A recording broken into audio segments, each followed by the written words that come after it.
linked to our positions and our programme, and have the goal of shifting the agenda in our favour and away from that of, say, the SWP. I hope one of the things that will be raised at the end is what kind of activities would suit this bill.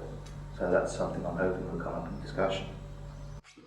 Fifthly, once all this is done, and as I've said, this is an extremely difficult task, but one that is not impossible, and one that has been done in the past by every successful oppositional movement. Once we've done this, we wait. The point is to follow the strategy of a force in being, growing as conditions permit, and always countering the official view with our own.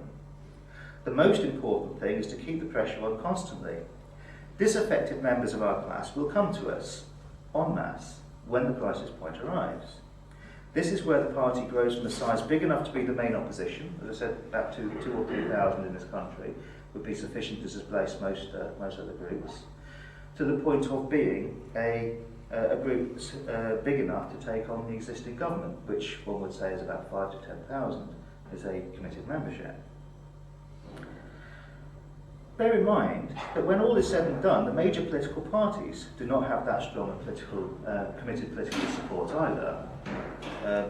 The whole country is ruled by parties with core memberships of probably 10,000 or less, despite their electoral power. They have legitimacy, but in terms of their actual strength of backing members, if you think about it, Conservatives, New Labour, Liberal Democrats, their actual core memberships are actually quite small in these terms compared to the electorate. Thirdly and finally, what should be our strategy during the specific period of revolution? We should work from our fundamental principle, the abolition of the wages system. Here. And have the courage of our convictions, which you obviously have. This comes in two related parts: the end of labour for capital, and access to goods and services unmediated by capital. These are sufficient, if maintained, to ensure that the revolution retains a socialist character, in our sense of socialist, regardless of how events spin out of control, and they assuredly will. Moreover, the more people not working, the more people on the streets, which is our precondition for a revolution. And it effectively functions also as a general strike.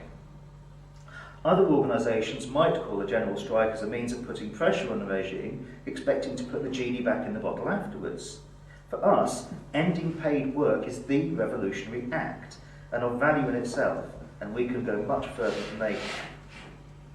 A capitalist government that cannot get people back to work for capital, for wages, must fall. The flip side is free provision of goods and services. This is a much thornier problem, obviously. It's easier to tell people they don't have to work than to actually say, well, here's food, here's clothing, here's housing, da-da-da.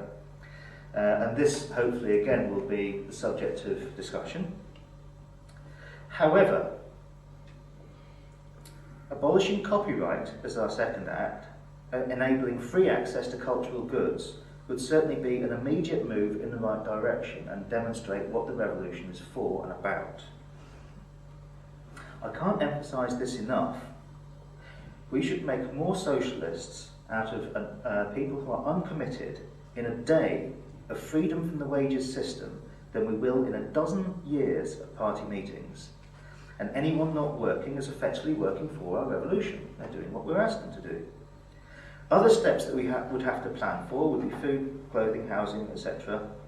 Now, one of the first things we could do, of course, is communal food through restaurants, taking over hotels and housing the homeless, and essentially, this is what all of this will essentially come down to, converting private capital into worthwhile social goods. This will play an immediate, not a long-term part. Fear is the enemy of a revolution, and we should set out to assure people of their own safety, because the majority, whilst hopefully sympathetic to our cause, is fairly obviously a working class cause, will probably not be signed up party members at the time. And thus they will be taking their cue from what they experience as to what to trust. That means probably, distasteful as it may seem to some, especially myself, Maintaining existing policing arrangements will probably be necessary for the first period. We've taken over that part of the state in order to abolish it.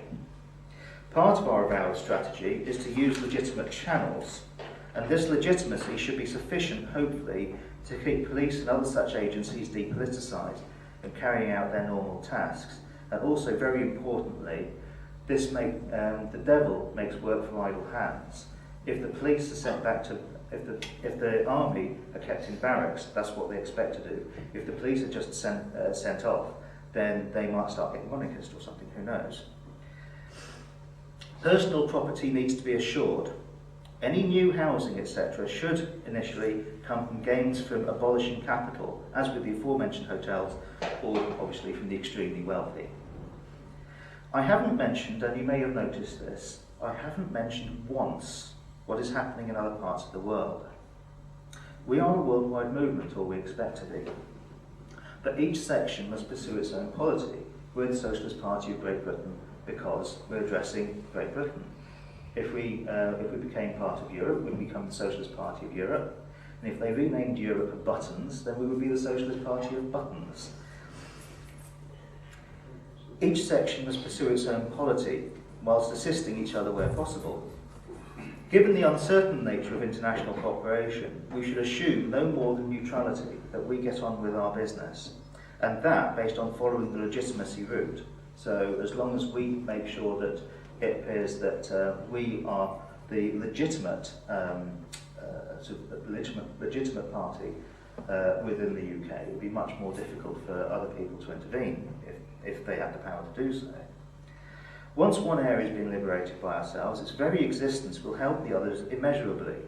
More practical aid could be forthcoming, but the main effort should be to ensure that once overthrown, capitalism is not re-established.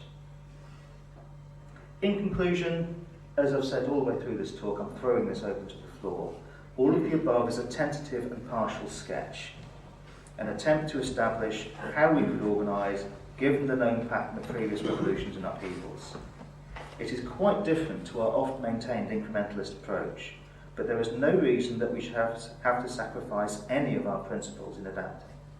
We would, however, have to start thinking more about revolution as a process and less of socialism as a New Jerusalem.